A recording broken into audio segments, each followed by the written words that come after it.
నువ్వు చెప్పిన అబ్బాయి ఇతనేనా అమ్మా? అవును డాడీ, ఇతనే విక్రమ్. Hello sir. కూర్చోమని చెప్పు, వస్తాను. మ్, ఎక్కడ వర్క్ చేస్తున్నారు? ఒక ప్రైవేట్ కన్స్ట్రక్షన్ కంపెనీలో అకౌంట్స్లో ఉన్నాను. బ్యాంక్ బ్యాలెన్స్ ఎంత ఉంది? ఎందుకు? సేవింగ్స్ ఉన్నవాడికి మీ అమ్మాయిని ఇస్తారా? సేవింగ్స్ లేకపోయినా పర్వాలేదు, కానీ అప్పులు ఉండకూడదుగా. ఎస్బీఐలో 3 లక్షలు, ఐసిఐసిలో 5 లక్షలు, ఐఓబిలో 3 లక్షలు, అన్ని బ్యాంకుల క్రెడిట్ కార్డులు వాడేసి పైసా కట్టలేదు. నా పేరు Joseph, SBI bank manager.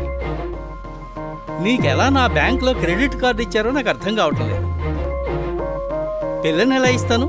Daddy, November 26వ తారీఖులోగా మొత్తం క్రెడిట్ కార్డ్ బిల్స్ అన్నీ క్లియర్ చేయాలి. లేకపోతే 26వ తారీఖు నేను చూసిన అబ్బాయితోటే మా అమ్మాయికి నిశ్చితార్థం జరుగుతుంది.